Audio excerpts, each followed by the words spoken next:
किसी ने क्या खूब कहा है, अगर तुम चलने के लिए तैयार हो तो मंजिल तुम्हारे सामने झुकने के लिए तैयार हो जाएगी।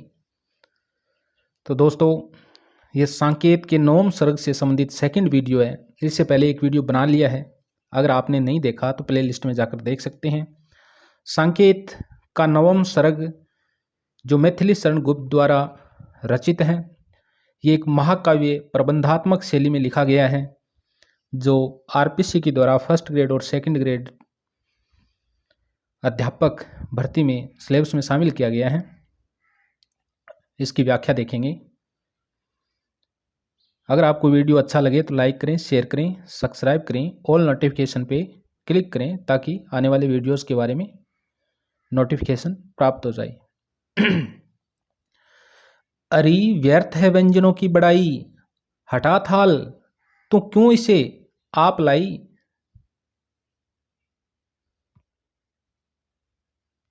तो उर्मिला है वो राजमहल में बैठी, अपनी सखी से बातें कर रही है।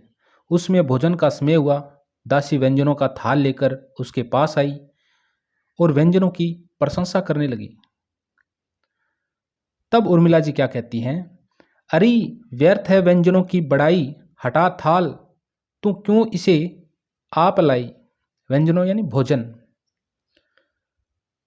दासी की बातें सुनकर उर्मिला कहती है कि अरे सखी, मैं प्रिय विरह के कारण दुखित हूं, मुझे खाना पीना कुछ भी अच्छा नहीं लगता, अतः मेरे समक्ष व्यंजनों की बड़ाई करना उचित नहीं। तू बिना पूछे इस भोजन के थाल को यहां क्यों ले आई। वही पाक है जो बिना भूख भावे, बता किंतु तू ही उसे कौन खावे। बनाती रसोई सभी को खिलाती, इसी काम में आज मैं तृप्ति पाती। रहा किंतु मेरे लिए एक रोना, खिलाऊं किसे मैं अलोना सलोना, यानी सुंदर सुंदर। पाक यानी पवित्र, पाक पवित्र, तृप्ति यानी संतुष्टि या संतोष। तो आगे उर्मिला जी कहती हैं कि वही पाक है जो बिना भूख भावे, बता किंतु तू ही उसे कौन खावे। पकवान उसे ही कहा जाता है जो बिना भूखे भाता है, किंतु जब भूख ही नहीं है तो उसको कौन खाएगा। भूख होने पर ही पकवान अच्छा लगता है। बनाती रसोई सभी को खिलाती, इसी काम में आज मैं तृप्ति पाती। आगे उर्मिला जी कहती है कि मैं पहले सभी को अपने हाथों से रसोई बनाकर खिलाती थी, तब मैं इसी भोजन बनाने के कार्य में संतोष लाभ करती थी। रहा किंतु मेरे लिए एक रोना, खिलाऊं किसे मैं अलोना सलोना। अब तो प्रिय विरह के कारण केवल रोना मात्र रह गया है। मेरे जब स्वामी यहाँ नहीं है तो मैं किसके लिए सुंदर सुंदर व्यंजन अर्थात भोजन बनाकर किसे खिलाऊं, कि मैं सुंदर सुंदर व्यंजन बनाकर किसे खिलाऊं। वन की भेंट मिली है एक नई, वह जड़ी बूटी मुझे जिजी से। खाने पर सखी जिसके गुड़ गोबर सा लगे, स्वयं ही जी से। रस है बहुत परंतु सखी, विष है विषम प्रयोग, बिना प्रयोगता के हुए यहाँ भोग भी रोग। चित्रकूट से लौटने पर सीता ने एक जड़ी बूटी उर्मिला को प्रदान की, जिसके खाने से भूख प्यास सभी शांत हो जाती थी। इसका उल्लेख करती हुई उर्मिला जी कहती हैं, तो क्या कहती हैं, वन की भेंट मिली है एक नई, वह जड़ी बूटी मुझे जिजी से। खाने पर सखी जिसके गुड़ गोबर सा लगे, स्वयं ही जी से।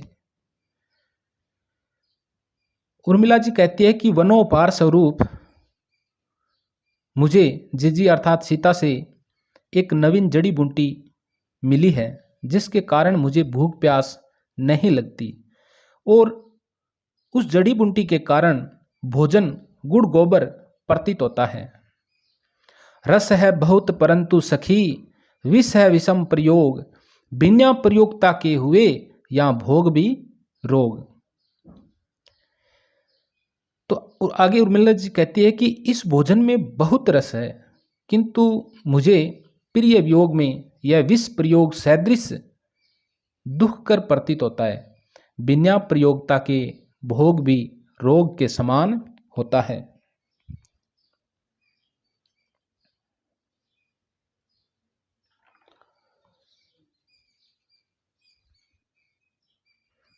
लाई है क्षीर, लाई है क्षीर क्यों तू, हट मत कर यूं, मैं पीऊंगी न आली।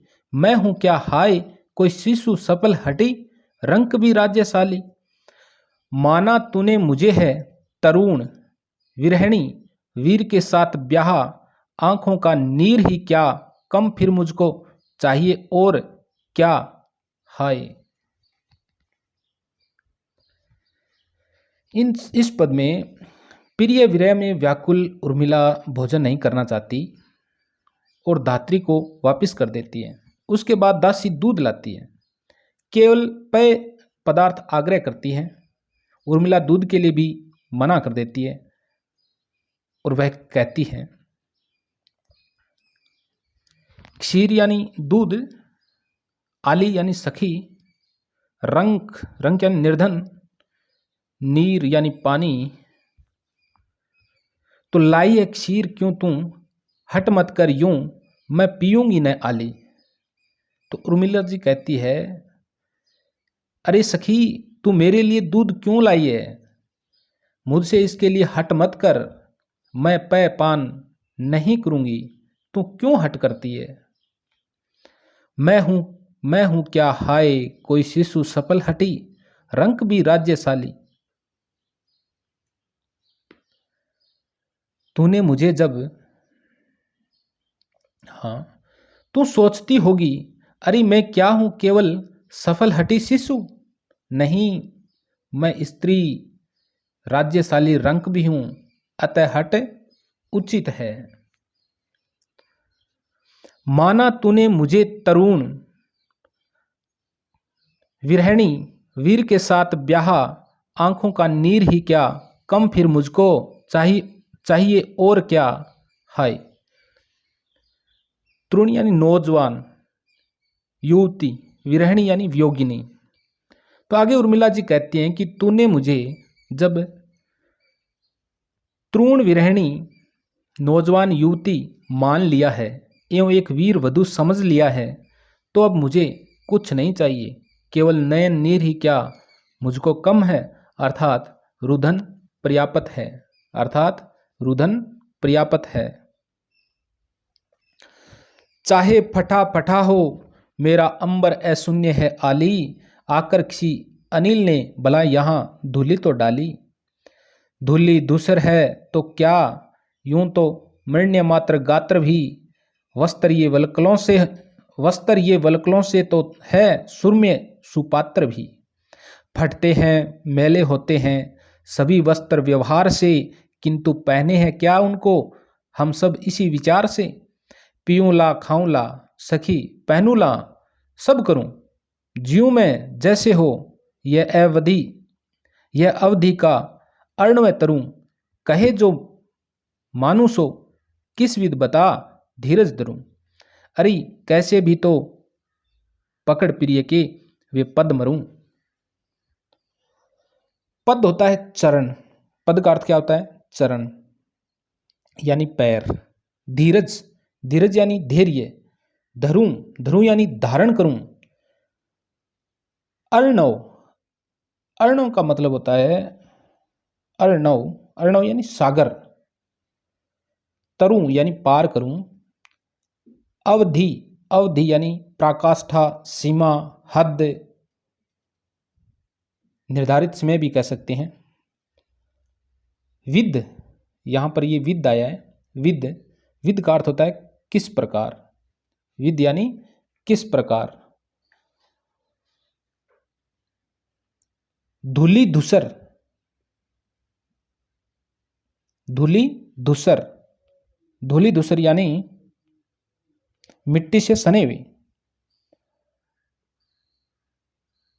अंबर यानी आकाश, अंबर आकाश, व्योम। अनंत भी कह सकते हैं, गगन भी कह सकते हैं।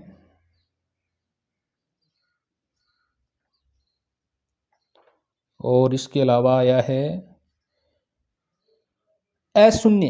अशून्य का मतलब भरा, अली यानी सखी। अब इनका सरलार्थ देखते हैं। चाहे फटा फटा हो मेरा अंबर, अशून्य है आली, आकर किसी अनिल ने भला यहां धूली तो डाली, भला यहां धूली तो डाली।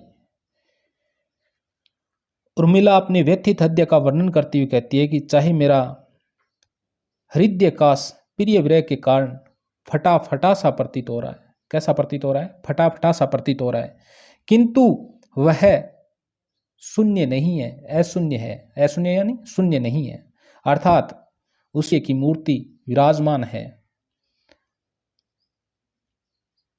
वह प्रिय मूर्ति धूमिल हो गई क्योंकि किसी विरह व्यथा रूपी अनिल ने उसको व्यथित करके धूमिल कर दिया, व्यर्थ कर दिया। कहने का भाव यह है कि अधिक विरह व्यथा से प्रियतम की छवि भी अब पूरी तरह याद नहीं।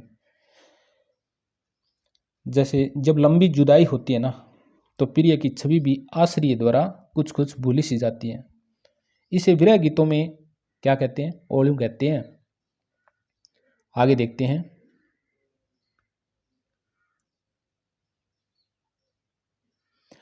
धूली दूसर है तो क्या, यूं तो मृण मात्र गात्र भी, मृण मात्र गात्र भी, वस्त्र ये वल्कलों से तो है सुरम्य सुपात्र भी। चाहे मेरा हृदय धूली दूसरित ही सही, इसमें चिंता की कोई बात नहीं। देखा जाए तो यह शरीर ही मूल मात्र है। यदि अंबर को वस्त्र के रूप में प्रयुक्त किया जाए तो यद्यपि मेरे वस्त्र धूलमय है तथा वल्कल यानी वृक्ष की छाल से तो अच्छे ही हैं, एवं धारण करने वाली भी तो मैं सुपात्र हूं यानी सुंदर हूं।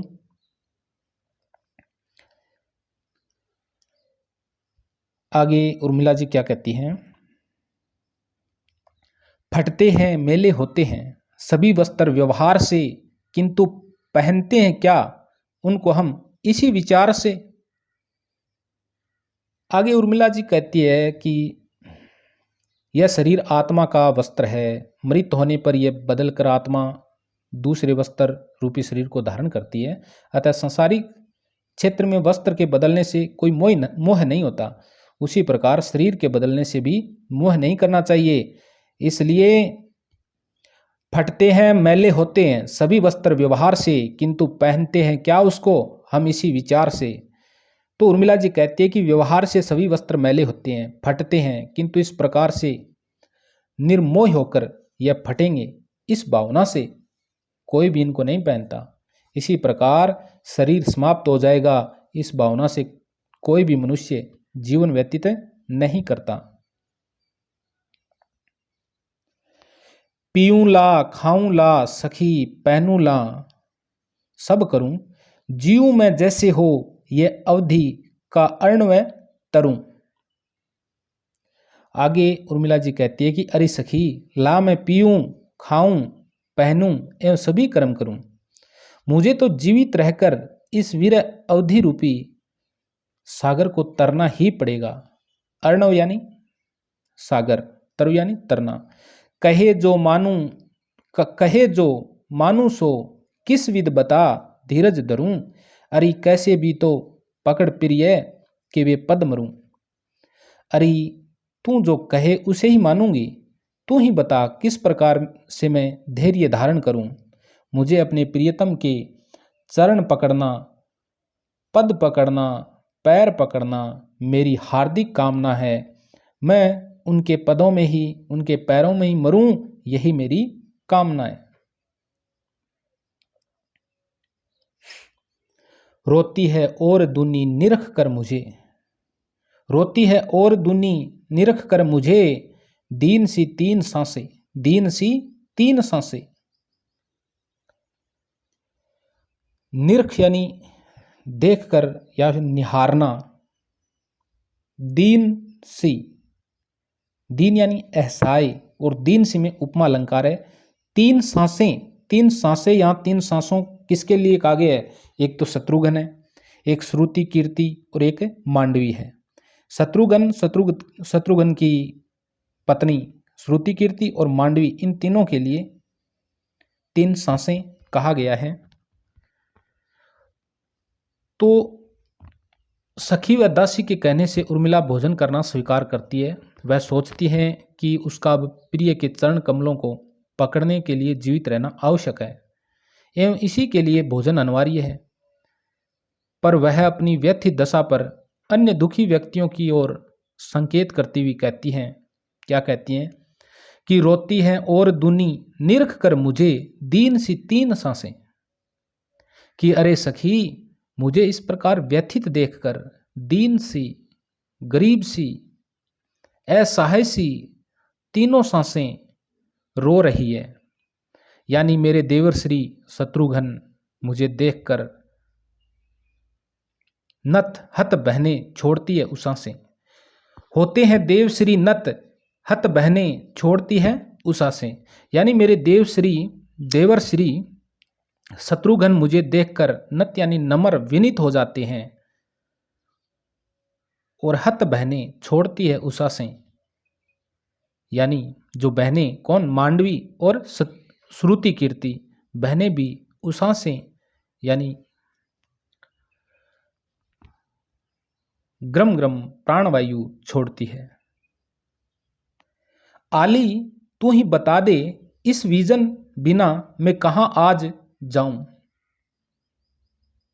मैं आली तू ही बता दे इस विजन बिना मैं कहां आज जाऊं। दीना हीना दीना ठहर कर जहां शांति दूं और पाऊं। विजन होता है निर्जन, विजन यानी निर्जन, आली यानी सखी।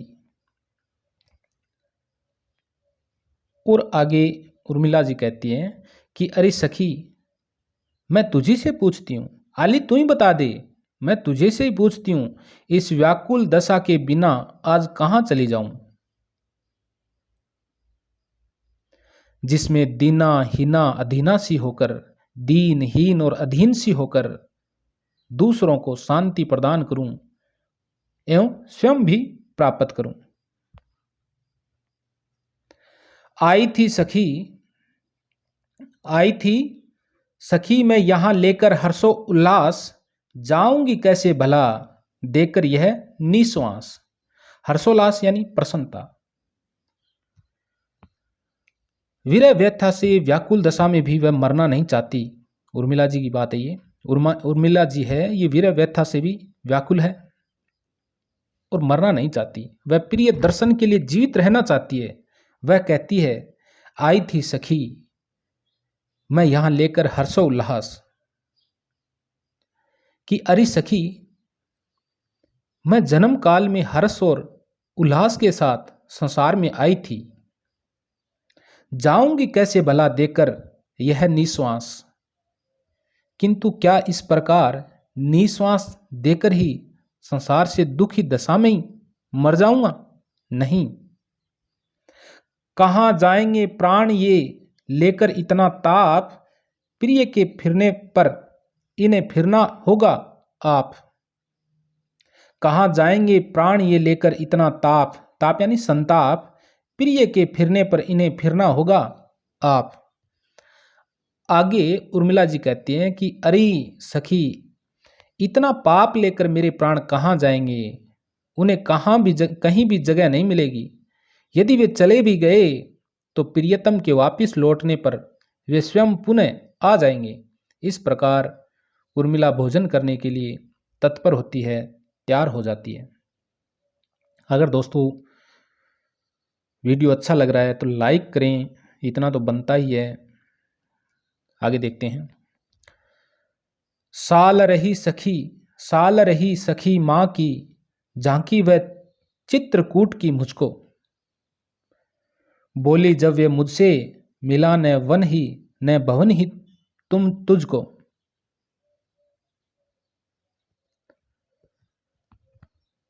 अन्य 3 बहनों को प्रियतम का सानिध्य प्राप्त हुआ, किंतु उर्मिला ही ऐसी थी जिनको प्रिय वियोग सहन करना पड़ा। चित्रकूट में कैकेयी ने उर्मिला को कहा था कि तुझे प्रिय के साथ न वन मिला न भवन। इस बात को याद करके उर्मिला सखी से कहती है कि अरे सखी, साल रही सखी माँ की झांकी व चित्रकूट की मुझको, बोली जब वे मुझसे, मिला न वन ही न भवन ही तुझको। साल रही यानी पीड़ित कर रही, दुख दे रही। साल रही सालती है नट साल सी, बिहारी का दुआ याद आ गया, बता देता हूं। सालती है नट साल सी, क्यों हो निकसती नाही, मनमथ ने जा नोक सी, खूबी खूबी जी माही। गागर में सागर भरने वाले बिहारी जी हैं। साल रही है यानी पीड़ित कर रही है, पीड़ा प्रदान कर रही है। भवन यानी घर। तो उर्मिला जी अपनी सखी से क्या कह रही है? साल रही सखी मां की झांकी व चित्रकूट की मुझको, बोली जब वे मुझसे, मिला न वन ही न भवन ही तुझको। कि चित्रकूट वाली मां की झांकी मुझको अब भी दुख दे रही है, जिसमें उन्होंने मुझसे कहा, अरे तुझको प्रिय के साथ न वन ही मिला और न ही घर मिला, भवन मिला। तो माता कैकेयी की बात स्वाभाविक रूप से हृदय में चुभने वाली थी। आगे चलते हैं।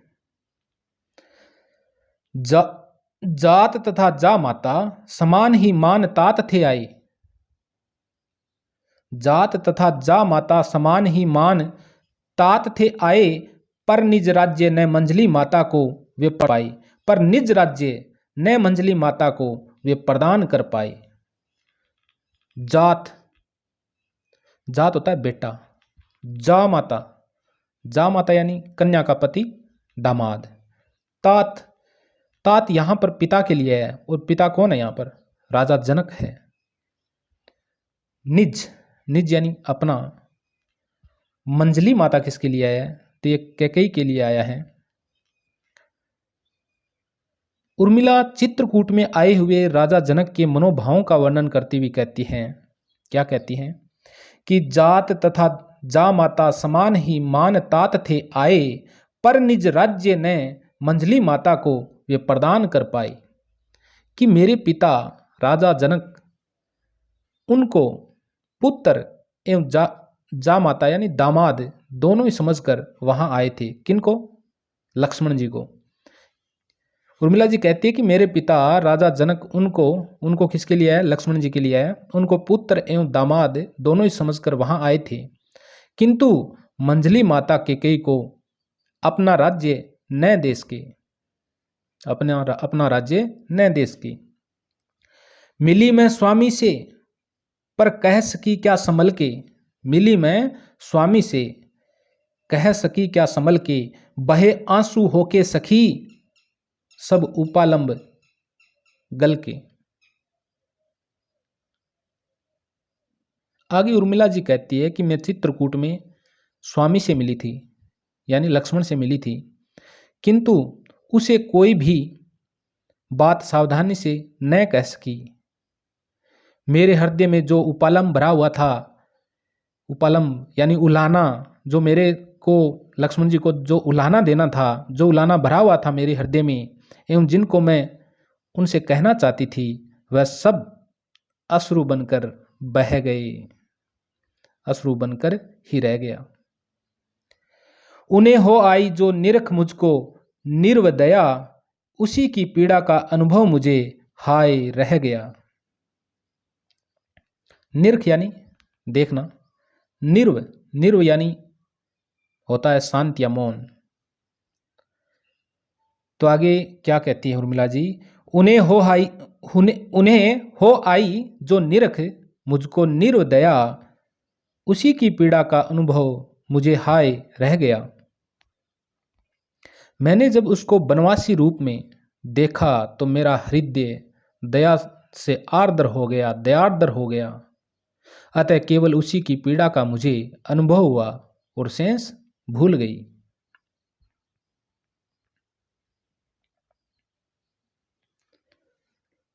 न कुछ कह सकी अपनी, न उन्हीं की पूछ में सखी भय से अपने को भूले वे, मेरी ही कह उठे सखेद हृदय से।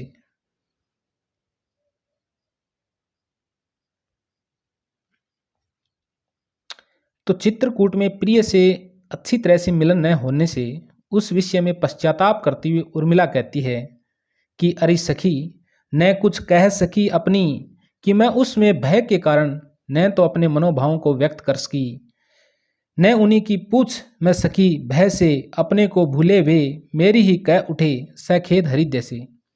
कि अरे सखी, मैं उसमें भय के कारण न तो अपने मनोभावों को अच्छी तरह से व्यक्त कर सकी, मैं जो कुछ कहना चाहती थी वो भय के कारण अच्छी तरह से नहीं कह सकी, और न उनसे कुछ पूछ सकी जिससे उसकी बात ज्ञात होती। वे तो अपने आप को भूले हुए थे, वे मेरी ही बात शोक सहित हृदय से कहने लगे। मिथिला मेरा मूल है और अयोध्या फूल, चित्रकूट को क्या कहूं रह जाती है भूल। सिद्ध शिलाओं के आधार ओ गोरवेगिरी उच्च उदार, तुझ पर ऊंचे ऊंचे झाड़, तने पत्र में छत्र पहाड़, क्या अपूर्व है तेरी आड़, करत है बहु जीव विहार ओ गोरवगिरी उच्च उदार। आगे उर्मिला जी क्या कर रही है, यानी उर्मिला जी चित्रकूट मिलन की बात कहकर उस गिरी तटवर्ती वन प्रदेश का स्मरण करती है, और उसे स्मरण आना भी स्वाभाविक है। वह उसी भावना के प्रथम यानी चित्रकूट को क्या कहे, वह उसी भावना से प्रथम चित्रकूट को क्या कहे, वह सोचती है, पुनः उस गिरी की प्रशंसा करने लगती है, चित्रकूट के प्रति आशंका करती है और कहती है, हरी सखी, मिथिला मेरा मूल है और अयोध्या फूल, कि मैं अपने जीवन रूपी विरवा की जड़ मिथिला प्रदेश मानती हूँ, कि मैं अपने जीवन रूपी विरवा की जड़ है वो मिथिला प्रदेश को मानती हूँ, जहाँ इसकी उत्पत्ति हुई, साथ ही इस विरवा का विकास यानी जीवन के यौवन काल का विकास सांकेत में यानी अयोध्या में हुआ है, अतः वह उस विरवा का फूल है। चित्रकूट को क्या कहूँ रह जाती हूँ भूल। और आगे उर्मिला जी कहती है कि सखी, किंतु मैं बार बार ये भूल जाती हूँ कि चित्रकूट को क्या कहूँ, उससे मेरे जीवन का क्या संबंध है। सिद्ध शिलाओं के आधार ओ गोरवेगिरी उच्च उदार, सिद्ध शिलाओं के आधार ओ गोरवेगिरी उच्च उदार। अरे चित्रकूट, तू सिद्ध शिलाओं का आधार है, अर्थात तेरे वक्षस्थल पर ऐसी शिलाएं विद्यमान है जिस पर रहने वाले व्यक्ति सिद्धि प्राप्त कर लेते हैं, अतः ये शिलाएं कहलाती हैं। तुझ पर ऊंचे ऊंचे झाड़, तने पत्र में छत्र पहाड़।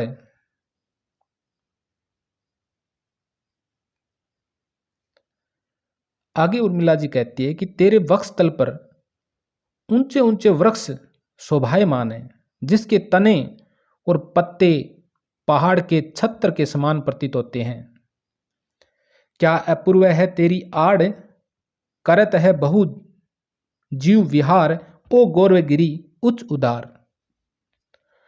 और तुम बीच बीच में रोक या व्यवधान उपस्थित करता है जो अत्यधिक अपूर्व है, उसी आड़ के कारण अनेक जीव कानन में विहार करते हैं, जंगल में विहार करते हैं, अतः ओ चित्रकूट तू गौरवमय और उच्च उदार है।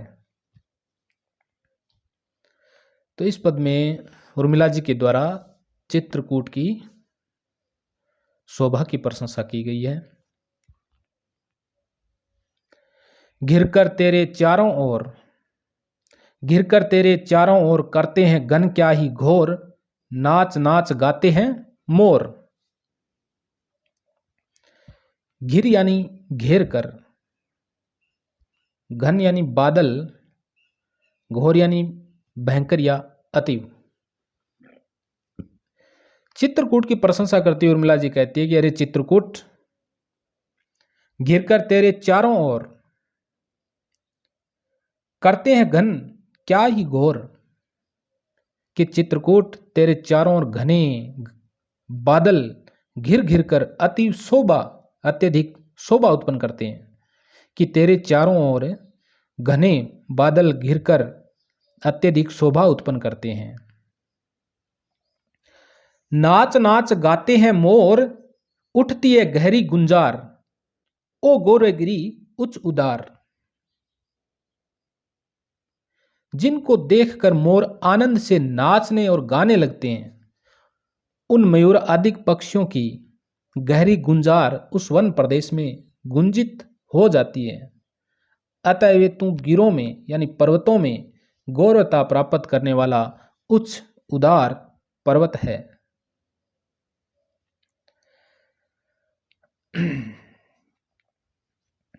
नहलाती है नभ की वृष्टि, नहलाती है नभ की वृष्टि, अंग पहुंचती आतप सृष्टि, अंग पहुंचती आतप सृष्टि।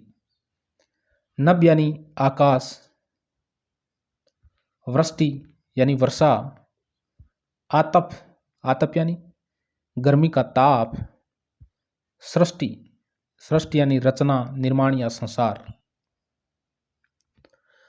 अरे चित्रकूट, समस्त प्रकृति तेरी अर्चना में लगी रहती है। आकाश से होने वाली वर्षा तुझको स्नान कराती है, उससे समस्त अंग जलमय होकर भीग जाता है। अतः गर्मी का ताप तेरे अंगों को पहुंचता है। आगे क्या कहती है उर्मिला जी? करता है शशि शीतल दृष्टि, देता है ऋतुपति श्रृंगार। श्रृंगार कौन दे रहा है? ऋतुपति, ऋतुपति यानी कामदेव। शशि चंद्रमा, शीतल ठंडक, दृष्टि आंख, जिसे लोचन विलोचन देखना। चंद्रमा अपनी चंद्रिका से तुझे शीतलता, शीतल दृष्टि प्रदान करता है। स्वयं बसंत ऋतु में विभिन्न कुसुमों के विकास से ऋतुपति कामदेव जी तेरा श्रृंगार करता है। तू निर्झर का डाल दुक्कुल, लेकर कंद मूल फल फूल, स्वागतार्थ सबके अनुकूल। आगे उर्मिला जी कह रही है कि तू निर्झर का डाल दुकुल, लेकर कंद मूल फल फूल, स्वागतार्थ सबके अनुकूल। दुकल, दुकल होता है वस्त्र या परिधान। निर्झर, निर्झर होता है झरना। तो उर्मिला जी कहती है कि अरे गौरवमय गिरी पर्वत, उच्च पर्वत चित्रकूट, तेरे ऊपर निर्झर यानी झरने निरंतर झरते रहते हैं, जिनसे प्रतीत होता है वे झरने जल का दुकुल यानी वस्त्र धारण किए हुए हैं। खड़ा खोल दरियों के द्वार, ओ गौर गिरी उच्च उदार। द्वार होता है कपाट, गेट, दरवाजा।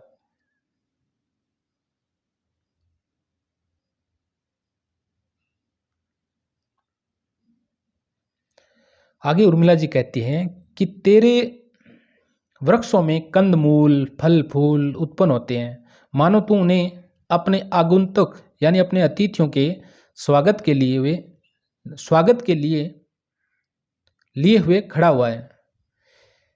कि हे चित्रकूट, तेरे वृक्षों में कंदमूल फल फूल उत्पन्न होते हैं और मानो तू उन्हें अपने अतिथियों के स्वागत के लिए हुए खड़ा है।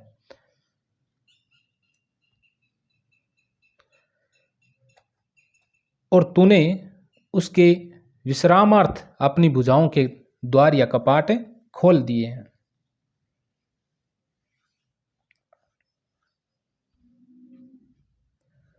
सुदृढ़ धातुमय उपल शरीर, सुदृढ़ धातुमय उपल शरीर, अंतःस्थल में निर्मल नीर।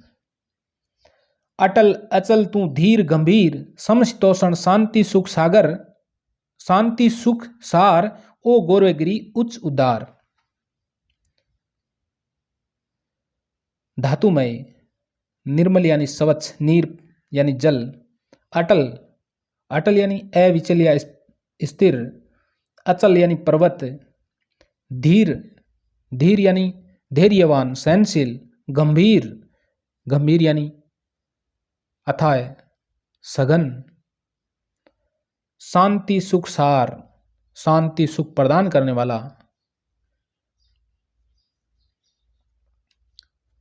तो उर्मिला चित्रकूट की प्रशंसा करती हुई कहती है कि अरे गौरवगिरी उच्च पर्वत चित्रकूट, सुदृढ़ धातुमय उपल शरीर, उपल होता है पाषाण या पत्थर, तो उर्मिला जी कहती है कि सुदृढ़ धातुमय उपल शरीर, कि तेरा शरीर सुदृढ़ धातुमय पाषाण से निर्मित है, अर्थात तेरे पत्थर प्रशस्तर मजबूत है। धातु एवं गेरु तुझ से प्राप्त होते हैं। अंतःस्थल में निर्मल नीर, अंतःस्थल में निर्मल नीर, निर्जर प्रभावित होने के कारण, यानी तुमसे यानी तुम्हारे ऊपर से हमेशा झरने बहने के कारण मुझे ऐसा प्रतीत होता है कि तेरे हृदय में निर्मल यानी स्वच्छ नीर भरा हुआ है। अटल अचल तू धीर गंभीर, तू अटल अचल धीर और गंभीर है। समशीतोषण शांति सुख सार ओ गौरवगिरी उच्च उदार, तेरे वन प्रदेश में शीत और गर्मी दोनों ही समान रूप से पड़ती है। समशीतोष्ण यानी शीत व गर्मी समान भाव से पड़ना। कि हे चित्रकूट, तेरे वन प्रदेश में शीत और गर्मी दोनों समान रूप से पड़ती है। तू अपने वन प्रांत निवासियों को शांति सुख सार, शांति और सुख प्रदान करने वाला है। शांति और सुख प्रदान करने वाला है। विविध रंग राग रंजित अभिराम, विविध रंग रंजित राग रंजित अभिराम। और क्या कहते हैं, अरे गौरवगिरी तो अनेक प्रकार के रागों से, अनेक प्रकार की रागों से, रंगों से रंजित एवं प्रेम से आनंददायक है। तू अभिराम है, तू सुंदर है। तू विराग साधन वन धाम, कामद होकर आप एकाम। तू विराग साधन वन धाम, तू विराग साधन वन धाम।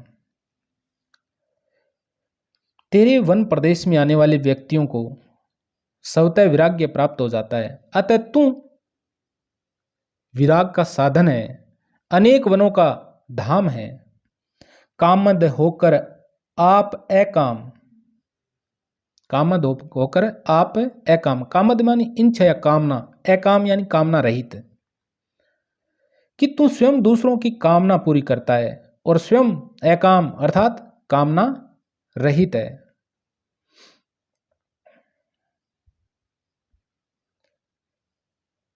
आगे उर्मिला जी क्या कहती हैं, नमस्कार तुझको सतवार ओ गौरवगिरी उच्च उदार।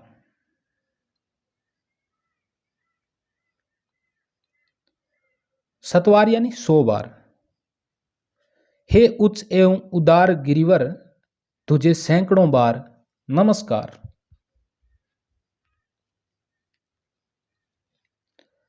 अब आगे क्या होता है कि प्रोषित पतिकाएं हो जितनी भी सखी, उन्हें निमंत्रण दिया। सम दुखिनी मिले तो दुख बंटे, जा परण्य पुरुष पर ले आ। तो उर्मिला है वो वियोग में ऊब गई है और थोड़ी देर के लिए उस दुख को दूसरों के साथ मिल बैठकर भुलाना चाहती है। इस कार्य के लिए वह सुखी और समभोगी स्त्रियों को नहीं बुलाती। जो सुखी है, समभोगी है, उन स्त्रियों को तो नहीं बुलाती है, वरन सम दुखियों यानी अपने समान जो दुखी है विरह में, उनको बुलाती है, क्योंकि उसके प्रति उनके मन में समान भाव से प्रेरित संवेदना है। इससे कुछ देर के लिए उर्मिला को संतोष मिलेगा और अन्य विरहिणी स्त्रियां भी अपना दुख भुला सकेगी। जो स्त्रियां अपने प्रियतम के साथ रहती है वह तो मेरी विरह वेदना को बढ़ाएगी। ये उर्मिला जी कह रही है कि वो मेरी विरह वेदना बढ़ाएगी। वह अपनी सखी को इन्हें ले आने के लिए भेजती है और क्या कहती है, प्रोसित पतिकाएं हो जितनी भी सखी उन्हें निमंत्रण दिया। हे सखी, अयोध्या में जितनी विरहिणी स्त्रियां हैं तू उन सबको प्रेम पूर्वक निमंत्रण देना और फिर उन्हें सम्मान पूर्वक अपने साथ ले आना। सम दुखिनी मिले तो दुख बंटे जा परण्य पुरुष पर ले आ। परण्य का मतलब होता है प्रेम और पुरुष पर यानी साथ। सम दुखिनी यानी समान दुख वाली। सम दुखिनी का मतलब क्या होता है, समान दुख वाली। सम दुखिनी मिले तो दुख बंटे जा परण्य पुरुष पर ले आ। क्योंकि सुख और दुख में समान भाव रहने से